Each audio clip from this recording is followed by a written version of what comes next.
우리는 버텨야 합니다. 버티는 것 말고는 답이 없습니다. 어느 누가 손가락질하고 비웃더라도 우리는 버티고 버텨야만 합니다. 그래서 끝까지 남아야 합니다. 여러분, 허지용 씨의 버티는 삶에 관하여 라는 글의 문장입니다. 하나님의 사람의 삶을 한마디로 말한다면 뭐라고 할 수 있는가? 여러분, 버티는 삶이라고 할 수 있습니다. 그래서 하박국 2장 4절의 말씀을 보면 의인은 그의 믿음으로 말미암아 살리라 라고 말씀합니다. 여기서 믿음에 해당되는 히브리어 단어가 에무나인데요, 여러분, 그 뜻은 견고하다, 또 강하게 버티다 라는 뜻을 가지고 있습니다. 우리가 알듯 출애굽기 17장을 보면 이스라엘 백성들이 아말렉과의 싸움을 싸우는데, 여러분, 아말렉이 이 고된 여정 끝에 뒤에 처진 아녀자와 노인들과 어린이를 공격했기 때문에 그렇습니다. 그럴 때 모세는 전쟁을 명령하는데 이때 이제 산으로 오르는 것이죠. 그리고 그곳에서 기도합니다. 그리고 아론과 훌이 이 기도하는 모세의 손이 내려오지 않도록 곁에서 돕습니다. 모세의 팔이 피곤함에 그들이 돌을 가져다가 모세의 아래에 놓아 그가 그 위에 앉게 하고, 아론과 훌이 한 사람은 이쪽에서 한 사람은 저쪽에서 모세의 손을 붙들어 올렸더니 그 손이 해가 지도록 내려오지 아니한지라. 여러분, 여기서 손이 해가 지도록 내려오지 아니한지라라는 이 말에서 여러분, 히브리어 에무나가 사용되고 있습니다. 에무나는 뭐냐면 강하게 버티는 거예요. 손이 내려오지 않도록 강하게 버틴다 라는 겁니다. 그런데 하박국 선지자는 이 단어를 이 자신의 그 책에서 사용하는 겁니다. 의인은 에무나로 말미암아 살리라. 의인은 믿음으로 말미암아 살리라.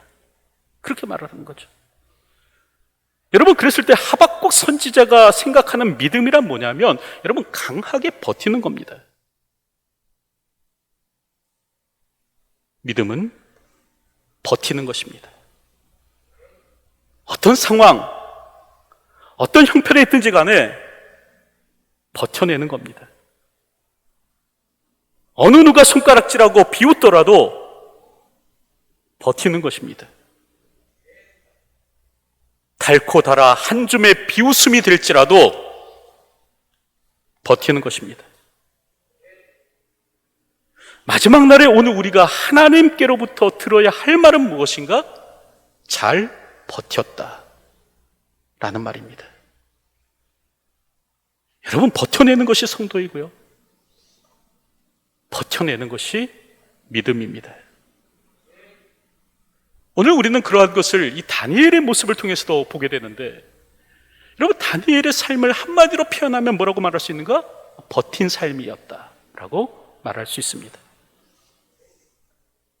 그는 유다의 멸망을 버텨내죠. 바벨론 포로기를 버텨냅니다. 왕궁에서 부정한 음식을 먹어야만 했던 이 수치의 시간을 버텨내고,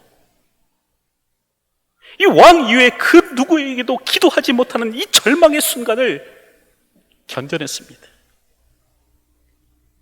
인생의 어두움이 드려지는 그 절망의 시간, 그 수치와 모욕의 순간, 이 죽음의 순간까지도 다니엘은 끝끝내 버텼던 거죠.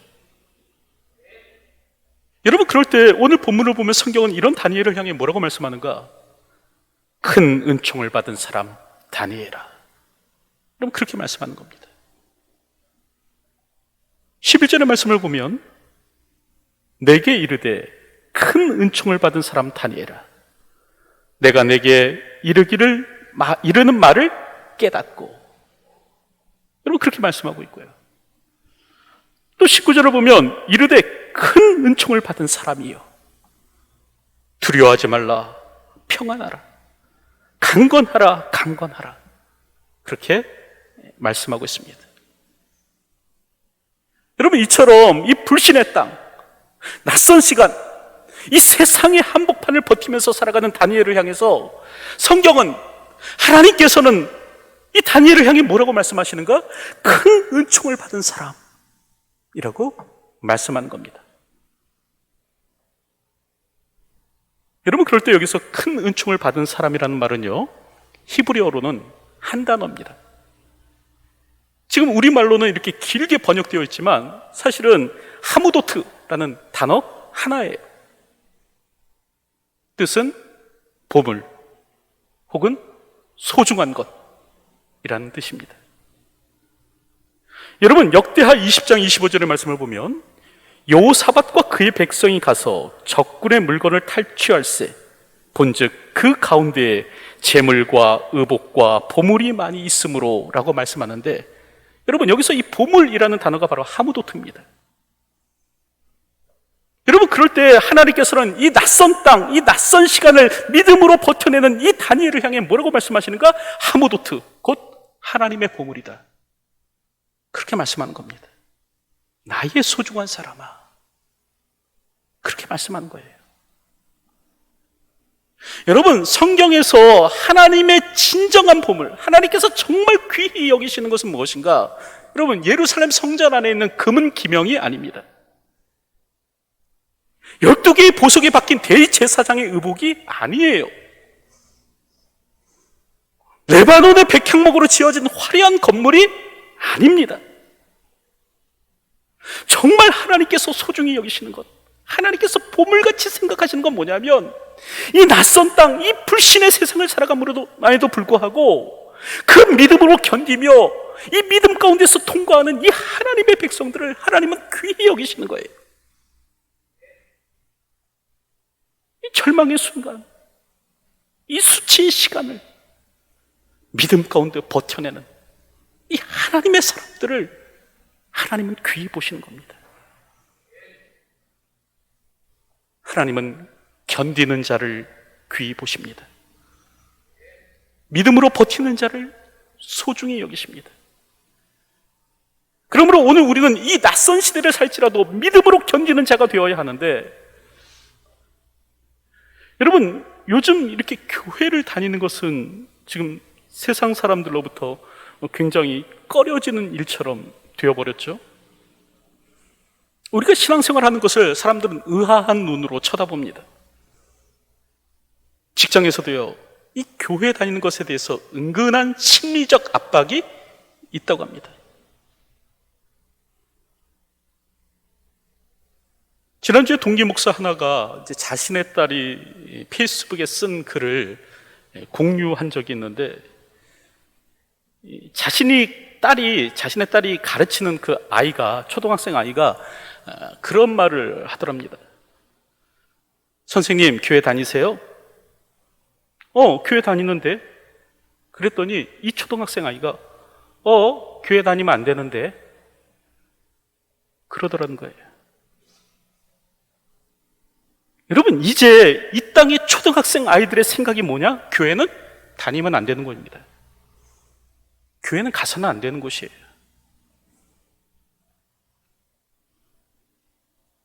여러분들이 지난 주일 그 중수본에서 문자를 받으셨죠? 교회에서 집단 감염이 지속되고 있습니다. 정규 예배 외 모임, 행사 금지, 단체 식사 금지, 상시 마스크를 착용 등 방역 수칙을 준수 바랍니다. 여러분, 국가에서 지금 교회를 바라볼 때 교회는 어떤 곳인가? 집단 감염이 이루어지는 곳이다 라는 겁니다. 특별히 주일날 교회에 예배 드리러 가는 것은 굉장히 위험한 행동이에요. 물론 식당에서 밥 먹는 것은 괜찮습니다. 카페에서 차 마시는 것은 괜찮지요. 하지만 주일날 교회에 가는 것은 굉장히 위험한 행동입니다. 여러분, 오늘 우리가 이런 세상을 살지라도, 세상이 이처럼 오늘 우리를 오해하고 오늘 우리를 비방할지라도 오늘 우리는 우리의 믿음을 소중히 지켜갈 수 있어야 합니다. 세상이 흔들리고 사람들이 변화갈지라도 이 믿음을 붙들고 버티는 삶을 살아야 하는 것이 오늘 우리들입니다. 그럴 때 하나님은 오늘 우리를 보물과 같이 여겨주시는 거예요. 나의 소중한 사람아, 내 소중한 사람아, 말씀하여 주시는 겁니다. 여러분, 그럴 때 오늘 우리가 해야 될 일이 있는데요, 이 하나님의 은총 받은 사람으로서 오늘 우리가 해야 될 일은 무엇인가? 첫째로 겸비하여 기도하는 겁니다. 특별히 긍휼의 마음을 품고 이 땅을 위해 기도해야 하죠. 오늘 본문 12절의 말씀을 보면 그가 내게 이르되 다니엘아 두려워하지 말라. 내가 깨달으려 하여 내 하나님 앞에 스스로 겸비하기로 결심하던 첫날부터, 여러분 그런 말씀을 합니다. 근데 여기서 스스로 겸비하기로 결심하던 첫날은 무엇을 의미하면 이 다니엘서 10장 2절부터 3절의 말씀과 연관되어 있는데, 여러분 다니엘서 10장 2절과 3절의 말씀을 보면 이 다니엘이요 바사왕 고레스 3년에 환상을 봅니다. 그리고 그 환상을 보고 나서 다니엘은 새 이레가 차기까지, 다시 말하면 3주 동안 좋은 음식을 먹지 아니하고 포도주를 입에 대지 아니하고 스스로 단장치 아니하고 하나님 앞에 기도하는 일을 하는 겁니다. 이 3주 동안 하나님 앞에 기도하는 일을 하고, 이 3주의 기도에 대한 응답으로 오늘 본문의 말씀같이 천사가 찾아온 것이에요. 여러분, 이처럼 다니엘은 이 혼란의 시기, 이 격변의 시기, 이 모든 것이 낯선 시간을 어떻게 보내는가? 여러분, 기도로 보내고 있더라라는 거죠. 기도하더라는 거예요. 특별히 스스로를 낮춰서 하나님의 백성을 위해서 기도하는 삶을 살아가더라라는 겁니다. 그는 페르시아의 총리였죠. 누구보다도 호의호식할 수 있었습니다. 좋은 떡 먹으며 살고 좋은 고기 먹으며 살고 비싼 포도주 마시며 살고 몸에 좋은 기름 바르며 살 수 있는 사람이었습니다. 하지만 다니엘 그렇게 하지 않는 거예요. 오히려 스스로를 낮추고 하나님 앞에 기도하더라는 거죠. 이때 이스라엘 백성들은 어떠했는가? 그렇게 하지 않았습니다. 저들은요, 지금 자신들이 겪는 이 모든 혼란을 남의 탓으로 돌렸습니다. 아버지가 신포도를 먹었는데 왜 우리의 이가 쉬어야 하는가? 다시 말하면 우리 조상들이 죄를 졌는데 왜 우리가 이런 고난을 받아야 됩니까? 이런 말을 하고 살았어요. 여러분, 하지만 다니엘은 그렇게 하지 않죠. 이 모든 일이 자신의 불신앙 때문임을 고백하며 스스로 겸비하여져서, 특별히 오늘 성경을 보면 자신의 민족과 자신의 나라를 위해서 기도하더라라는 겁니다. 여러분, 이 혼란스러운 시대를 살아가는 자로서 우리가 해야 할 일은 여러분 기도입니다. 특별히 이 민족, 이 불신의 땅을 붙들고 기도할 수 있어야 됩니다. 여러분, 우리가 해야 할 일은 저들과 맞서 싸우는 것이 아닙니다. 겸손한 마음과 온유함으로 저들을 품으면서 기도해야 합니다. 불안에 잠식되어서 교회를 향해서 날선 공격을 하는 이 세상 사람들을 위해서 하나님 앞에 중보할 수 있어야 되죠.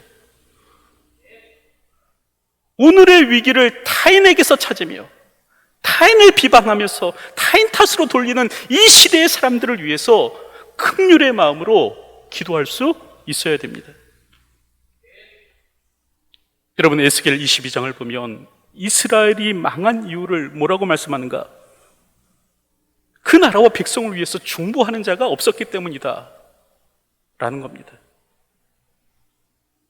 하나님께서 찾다가 찾지 못하셨다는 거예요. 이 땅을 위하여 성을 쌓으며 성 묻어진 데를 막아서서 나로 하여금 멸하지 못하게 할 사람을 내가 그 가운데서 찾다가 찾지 못하였으므로 내가 내 분노를 그들 위에 쏟으며 내 진노의 불로 멸하여 그들 행위대로 그들 머리에 보응하였느니라. 하나님과 이스라엘 백성 사이에 서서 하나님께서 진노의 불로 멸하지 못하시도록 하나님을 가로막으면서 이스라엘을 위해서 탄원하는 사람을 하나님께서 찾으셨으나 찾지 못하셨기 때문에 결국 이스라엘이 망하였다라는 것이죠. 여러분, 오늘 우리가 해야 될 일은 바로 이와 같은 것입니다. 하나님과 이 민족 사이에 서서 하나님께서 이 땅의 백성들을 벌하시지 못하시도록 막아서고 중보하며 기도하는 일을 우리가 해야 하는 것입니다. 이게 오늘 이 땅을 사는 우리, 곧 교회의 사명입니다. 여러분, 둘째로 오늘 우리가 하나님의 소중한 사람으로서, 하나님의 은총 받은 사람으로서 어떤 삶을 살아야 되는가? 사명으로부터 도망하지 않아야 합니다. 오늘 성경을 보면 다니엘에게 환상이 주어지는데요, 여러분, 이때 다니엘이 어떻게 되는가? 성경을 보니까 거반 죽은 사람처럼 되었더라 라는 겁니다. 다니엘서 10장 8절의 말씀을 보면, 그러므로 나만 홀로 있어서 이 큰 환상을 볼 때 내 몸에 힘이 빠졌고 나의 아름다운 빛이 변하여 썩은 듯 하였고 나의 힘이 다 없어졌으나 라고 말씀합니다. 더불어서 다니엘서 10장 16절 17절의 말씀을 보면, 인자와 같은 이가 있어 내 입술을 만진지라 내가 곧 입을 열어 내 앞에 서 있는 자에게 말하여 이르되 내 주여 이 환상으로 말미암아 근심이 내게 더함으로 내가 힘이 없어졌나이다. 내 몸에 힘이 없어졌고 호흡이 남지 아니하였사오니 라고 말을 합니다. 여러분, 다니엘이 환상을 볼 때, 이 환상을 통해서 미래를 알 때 다니엘은 어떻게 되는가? 그 자리에서 그냥 꼬꾸라지는 거예요. 그리고 숨조차 제대로 쉬지 못하는 겁니다. 거반 죽은 사람처럼 되어가는 거예요. 여러분, 하나님의 사람에게 주어지는 말씀의 짐은 실로 무거운 것입니다. 그래서 예레미야 20장을 보면 예레미야 선지자가요, 다시는 주의 이름으로 말하지 아니하겠다, 내가 다시는 하나님의 이름으로 말하지 않겠다, 여호와의 이름으로 말하지 않겠다, 그런 결심을 합니다. 하지만 하나님께서는 예레미야를 권유하시죠. 여러분, 여기서 권유하다라는 말이 이제 꿰다라는 말입니다. 하나님께서 예레미야를 살살 꿰셔서 어르고 달래셔서 여호와의 이름으로 선포하지 아니하면 그 마음이 막 불붙는 것 같아서 골수에 사무쳐서 이 답답하여 견디지 못하라고 만드시는 겁니다. 그리고 거리로 나가서 하나님의 말씀을 전하게끔 하시는 거죠. 여러분들, 그런데 이는 다니엘 역시도 마찬가지였습니다. 다니엘이 환상을 볼 때 마냥 좋았는가? 마냥 신기했는가? 여러분, 그렇지 않고요. 하늘로부터 그에게 메시지가 주어질 때 다니엘은 그 말씀의 무게를 감당할 수 없어서 그 자리에 그냥 꼬꾸라지는 거예요. 말씀을 받을 때마다 그 무게에 짓눌려서 파리하여 져가서 그 얼굴빛이 변하여 썩은 듯하고, 오늘 성경을 보니까 호흡도 남지 않았다, 이 숨쉬기조차 그냥 힘든 그 지경까지 이르게 되는 것이죠. 여러분, 그럼에도 불구하고 다니엘은 사명으로부터 도망하지 않습니다. 특별히 7절 말씀을 보면 다니엘이 이런 환상을 볼 때 주변에 사람들이 있었다라고 말씀합니다. 근데 이들은 다니엘과 같이 직접 이 환상을 경험한 것이 아님에도 불구하고 크게 떨면서 다 도망했다는 거예요. 저들에게 직접 메시지가 임한 것이 아님에도 불구하고 다니엘의 주변 모든 사람들이 도망해서 숨었다는 겁니다. 그리고 다니엘만이 홀로 남아서 메시지를 받았다라는 것이죠. 여러분, 여기에서 우리가 기억해야 할 것이 있습니다. 그게 무엇인가? 사명자로 산다는 것은 힘든 일이라는 거예요. 주님은 한 번도 우리에게 쉽다라고 말씀하여 주지 않으셨습니다. 사명을 가지고 사는 것은 고통스러운 일이죠. 하지만 그럴지라도 이 사명의 길을 걷는 것이 성도입니다. 사명으로부터 도망하지 않는 것이 하나님의 사람이에요.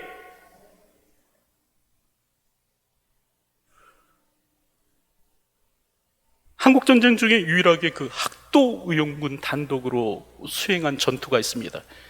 포항여중 전투였는데, 이때 이제 군번도 없고 계급도 없는 나이 어린 학생들이 이 북한 정규 부대의 진로를 막아서는 일을 해야 했습니다.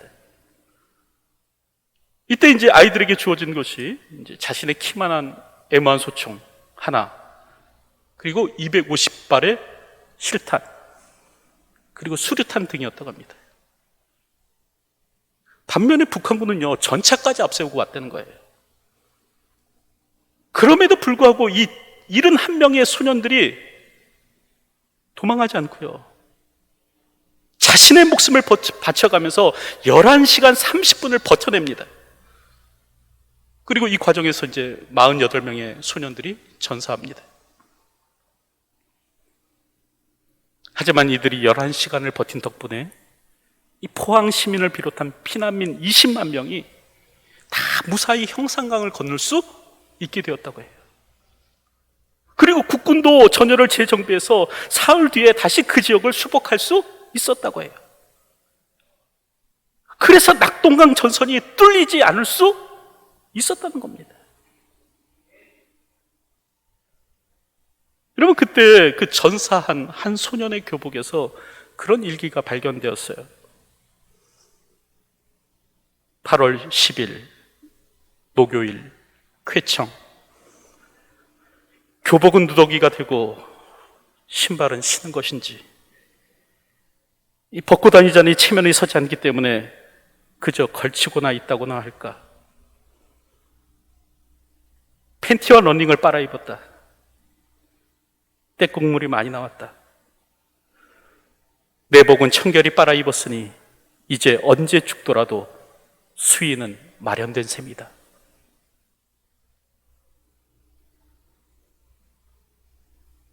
여러분, 이런 학생들이 버텨주었기 때문에 우리가 자유를 누리는 것이고요, 이런 소년들이 자신의 임무 앞에서 도망하지 않았기 때문에 오늘 우리가 나라 잃은 백성이 되지 않은 것이죠. 그렇다고 한다면 오늘 우리는 어떻습니까? 나는 사명자로서, 하나님의 사람으로서 도망하지 않는 삶을 살아가고 있습니까?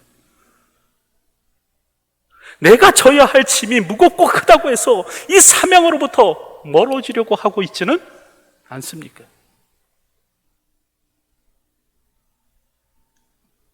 오늘도 사명으로부터 도망하지 않는 저희들이 되었으면 합니다. 이제 말씀을 맺으려고 하는데요, 여러분, 성도의 삶은 버티는 삶입니다. 오직 의인은 믿음으로 말미암아 삽니다. 하나님은 오늘 우리를, 버티는 우리를 귀히 보십니다. 그럴 때 오늘 우리가 해야 될 일이 있습니다. 첫째는 다니엘처럼 겸비하여 기도하는 겁니다. 이 땅을 붙들고 이 불신의 땅을 위하여 중보하는 겁니다. 둘째는 다니엘처럼 사명으로부터 도망하지 않는 겁니다. 무겁고 큰 짐이라 할지라도 기꺼이 지고 살기로 작정하는 것이죠. 그럴 때 오늘 우리는 하나님의 하모두트, 하나님께서 정말 소중히 여기는 사람이 될 수 있는 것입니다. 오늘도 이 땅을 살아갈 때 이런 삶을 살아가는 저와 여러분들이 되시기를 주님의 이름으로 축원드립니다.